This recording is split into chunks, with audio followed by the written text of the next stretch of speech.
Hey everyone, how are you today? I hope everyone is doing well as of this moment. So we are the group 2 and we present to you the cultural relativism. Before our group begin with the discussion, let me first introduce myself to you. My name is Ermie and I will be the first reporter to present to you the topics to be discussed for today. The first one is what is cultural relativism. Second, the descriptive and normative version. Third, the beneficial effects of cultural relativism. Fourth, the problems of cultural relativism. And fifth, must we be cultural relativists? So let's begin with what is cultural relativism. Cultural relativism refers to not judging a culture to our own standard of what is right or wrong, strange or normal. Instead, we should try to understand the cultural practices of other groups in their own cultural context. Cultural relativism is the view that all beliefs, customs, and ethics are relative to the individual within its own context. For example, religion, where other religion does not accept other religions' beliefs just because for them that is not right. So just because it is strange to you does not mean they are not normal or you consider them different from you. Different cultures have different moral codes. Beliefs, customs, and ethics will not be formed for no reason, and if there is someone who believes in it, they believe it because for them, it is right for them, and it suits their own perspective. In other words, right or wrong are culture specific. Moral in one society may be considered immoral in another, and since there is no universal standard of morality exist, no one has the right to judge another. Therefore, there is no objective truth in morality. Right or wrong are only matters of opinion, and opinions vary from culture to culture. Descriptive and normative versions. So we are going to know what are they and how are they different. So first, a moral code consists in the belief whether true or false, reasonable and or unreasonable, human or barbaric, about right and wrong, good and bad, just and unjust, that are actually held by the majority of people in a culture, tribe, social group, or society. So, different cultures or social groups have had different moral codes. So, using the notion of a moral code, we can now distinguish descriptive relativism from ethical or normative relativism. So, first, we are going to know what is descriptive cultural relativism. It is the position that different societies at least appear to have a different moral, social, etc. code of conduct which the members of those societies. So, understanding a culture means understanding that its practices may differ from one's own. So, sa madaling sabi, ang descriptive cultural relativism, this is the view that different cultures have different moral codes. So, for example, the moral codes of traditional Eskimos, of feudal Japanese, of modern Western Europeans, of ancient Greeks, and etc. is differ in some fairly significant ways. So, different cultures have different beliefs. So, for example, some cultures hold that infanticide is permissible while other hold that is wrong. So that is descriptive relativism. So next we are going to go to normative cultural relativism. So the position that all social rules, guidelines, morals, etc. are ultimately nothing more than an expression of arbitrary cultural preferences.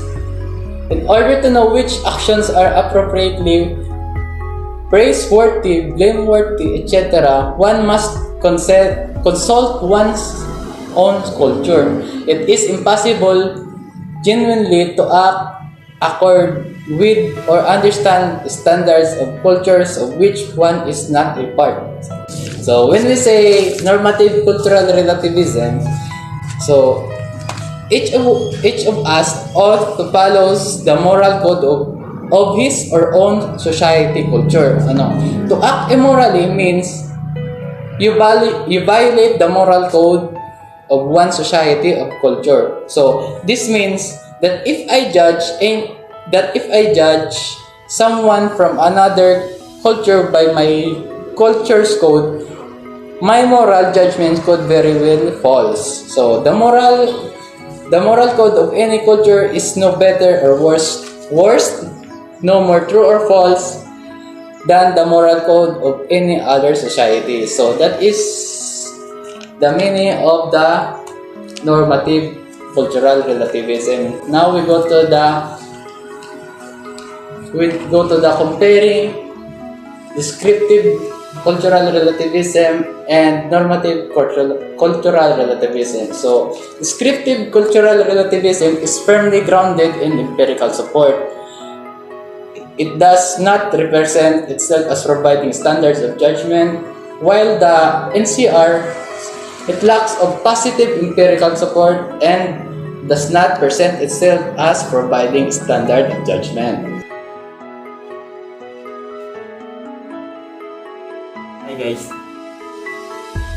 Ha? Bakit ako naka-hoodie kahit mainit?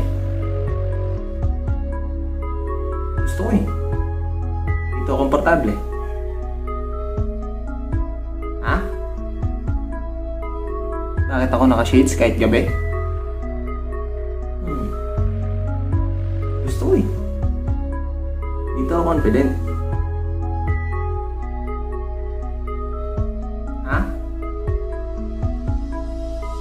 Bakit ako nag-teacher kahit gusto ng magulang ko is mag-law? Bakit nga ba? Gusto ko eh. Mas nakikita ko yung sarili ko magturo kaysa mag-tanggol ng masasamang tao. Joke lang. So, good afternoon everyone. Good afternoon classmates. I am Cjay Sayat and I will be the reporter of the benefits of cultural relativism. So, ano nga ba yung mga gandang epekto ng cultural relativism sa pagkatao natin or sa sarili natin? So, number 1, cultural relativism removes the power of societal conditioning. So, there is no longer a need to conform to society as an individual when cultural relativism is driving force. You are no longer required to adapt to the beliefs, thoughts, or attitudes of the group that surrounds you. It is up to you to charge your own course through life. This process stops slow degradation that all societies face when everyone tries to be like anyone else. Cultural relativism is magbibigay sa iyo ng kalayaan upang isipin kung ano ang gusto mong isipin at magdesisyon para sa sarili mo at kung anong gusto mo at hindi sa gusto ng ibang tao. Ang example ko dito is yung sinasabi nila na parang dapat kailangan maganda ka sa paningin nila. Dapat perfect yung mukha mo para marami kang likes sa social media at marami kang friends sa kahit saan. So, yun yung sineset ng society or yun ang society's standard na nararanasan natin ngayon. Kailangan mong maging presentable para magustuhan ka ng iba. Kailangan mong maging maganda or maputi. Number 2, cultural relativism allows for the creation of individual moral codes. The structures of cultural relativism allow each person to consult with the expectations of their culture or society to determine what they believe is right or wrong. This process creates a simple test which dictates how each individual reacts when they encounter specific circumstances. You are always in charge of what you believe is a moral choice. You decide if actions are permitted or disallowed. Although this structure can define morally outside of what would be considered traditional rules, societies create a culture which invites inclusion over structured exclusion in almost every circumstance. Can allows you to think of what you want to believe for yourself based on sa experiences mo or sa mga nakikita mo sa paligid mo or sa society. So cultural relativism daw is tinuturuan ka upang magdesisyon para sa sarili mo. For example na lang dito is, kunyari, may nakita ka na or yung kaibigan mo is bata pa lang, nabuntis na, mga kaedad mo lang. So, as a person na nakita mo na kung gaano kahirap yung naranasan ng kaibigan mo, is mabibigyan ka nito ng thoughts na dapat pala mas mag-ingat ako or dapat pala hindi ko gawin yung mga ginagawa niya. para hindi ko maranasan yung nararanasan niya ngayon. So, cultural relativism will enables you to create your own individuality or create your own perspectives, create your own opinions in life. Or the next one is cultural relativism does not rely on moral relativism.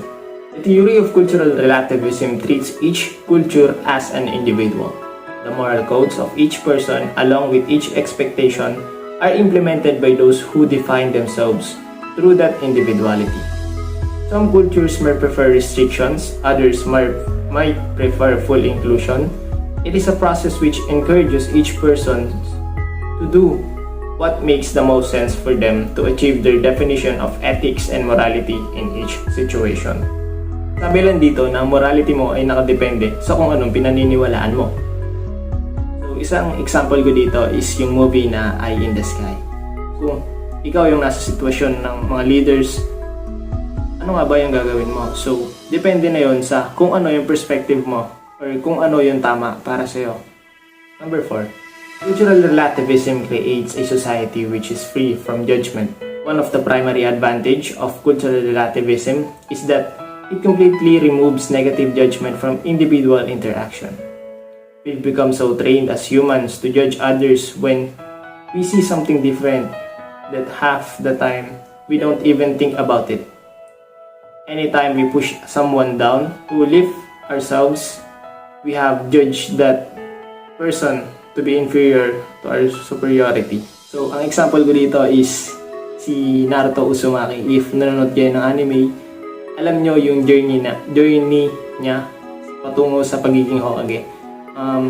Di ba si Naruto is lonely siya as a child. Nung bata pa lang siya is namatay na yung mga magulang niya, which is si Minato, then yung nanay niya.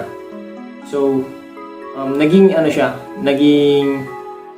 mag-isa siya sa buhay habang lumalaki siya. But hindi siya napigilan nun upang sundin yung gusto niya na maging, or yung pangarap niya na maging Hokage. If nanonood kayo nun, makikita niyo si Naruto dati na nilalait siya, kinakatakutan siya ng mga tao sa paligid niya dahil nga nasa kanya yung Nine Tails or yung halimaw na sumira dati sa Konoha. So, nilalayuan siya ng mga tao, wala siyang kaibigan noon.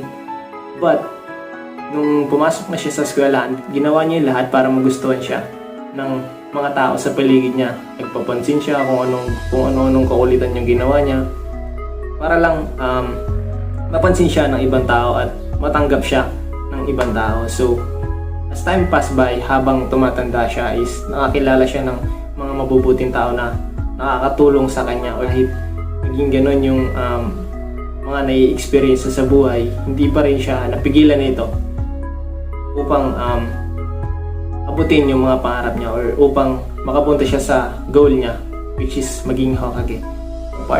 Thank you guys for your listening. So, hindi pa dito natatapos yung benefits ng cultural relativism. Meron po itong kadugtong, which is i-report ni Mr. Cjay Esplana. Thank you, Cjay.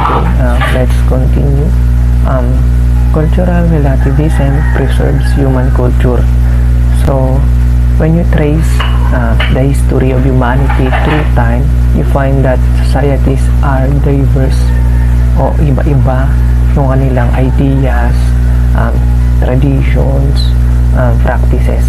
So, we often set aside this history because we're attempting to conform to the expectation that third parties place upon us. So, this structure does not require anyone to trade of any of their culture at any time. So, you decide just like anyone else chooses what is the best course of action to take in every situation. So that's the cultural relativism preserves human culture. So next, number 6, cultural relativism encourage respect. So nakalagay dito, even though there is a focus of individuality within a society or community that practice the cultural relativism, so there is also respect for their diversity o yung kanilang mga pagkakaiba-iba sa society and community. So, different ideas and different ethnicities are frequently celebrated. So, this system promotes individual definitions instead of group definitions as an evolutionary process. So, which allows each person to pursue goals through their own perspective while focusing on their natural strengths. So no one is ever forced to conform to a specific set of rules or values as a way to achieve success. So this is number 6, cultural relativism encourage respect. So next, number 7, cultural relativism promotes cooperations. So naka-indicate dito na humanity is strong because we are diverse. Each person offers a different perspective on life that is based on their thoughts, educations, and in their experience. So these differences should not be a foundation for fear. So this ought to be the basis of cooperations. So we are able to do more as a team than we are as individuals by combining each unique set of values with individualized moral descriptions. So moral descriptions, productivity levels quickly rise. Okay, so tumataas. That's the number 7, cultural relativism promotes cooperations. So number 8, cultural relativism creates a society which is authentically equal. So the tradition society forces people to raise to the top by climbing over their people along the way. So you are encouraged to discriminate against anyone if success.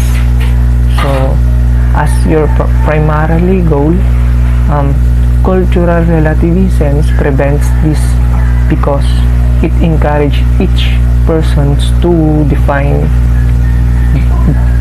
the path they must follow. So there will still be people who chose a skin color preferences and a gender preferences or a sexual orientations preferences. So over others, what you will find with the structure, however, is that the plethora of individual perspectives may melt into a society which is able to create great things. That's the number 8. Cultural relativism creates societies authentically equal. So that's all. So to continue our report, there are list of problems of cultural relativism. First one is cultural relativism creates a society that is fueled through personal bias. Under this, people grow up in specific environments where different truths are taught. Some families are incredibly inclusive, while others focus on racial bias. The meaning of this is it encourages individuals to form alliances with those who have similar perspectives instead of sharing different outcomes. So, mas pinapanindigan po nila yung sarili nilang belief wherein marami na po yung na out of place. Kasi, hindi din same halos lahat tayo ng pinaniniwalaan. The second one is cultural relativism only works if humanity is perfect. most people would agree that the average person tries to do good things every day. The average individual would like to see everyone have the opportunity to pursue their dreams or goals in some way. It is this concept which creates a temptation to follow the processes defined by cultural relativism. There must be a moral code that governs group in society to create enough checks and balances to deal with these imperfections. The third one is cultural relativism drives people away from one another. Each person wants to attempt to get as far away as possible from every other individual to escape whatever personal demons they would have. There would be no guarantees in a society like this that you would ever be safe. Someone's moral code could dictate that you need to die because that will help that person feel better. So, very common yung pag-escape ng mga problems wherein ang nasa mindset na lang natin is to die. Although to the theory suggests that it would be a relief and embrace diversity, that reality is that people would isolate themselves as a way to protect their lives. So, mas makakaiwas ka sa temptations, mas makakaiwas sa problems if magagawa natin yung bagay na mas negative. Fourth one is cultural relativism would create a world of chaos. The idea that someone could follow their own moral code at any time because there is no concrete definition of right or wrong would create chaos. Anyone could harm any other person at any time. So, hindi natin ina-expect din, and very common yung mga bagay na hindi naman talaga sinasadya. You could take something from the store because you felt like it was the right thing to do. You could disobey any of the laws assuming there were some enforced because you felt that they were unjustly applied. So the last part is the cultural relativism would promote a lack of diversity. The only diversity that cultural relativism promotes is the individual perspective. All of the rights that so many of our ancestors fought to have for generations would disappear instantly with this societal format. The only standards that people could follow in this scenario would be the ones that they set for themselves.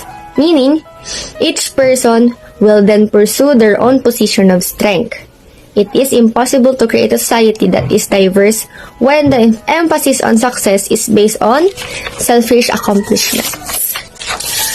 There are two last problem of cultural relativism. The sixth is the cultural relativism allows opinions and perceptions to become universal truths. Any theory becomes the truth if cultural relativism is implemented for society. What you think or feel becomes a reality, even if you imagine things. That is the most significant disadvantage of this concept. An opinion instantly becomes fact. Perceptions become real.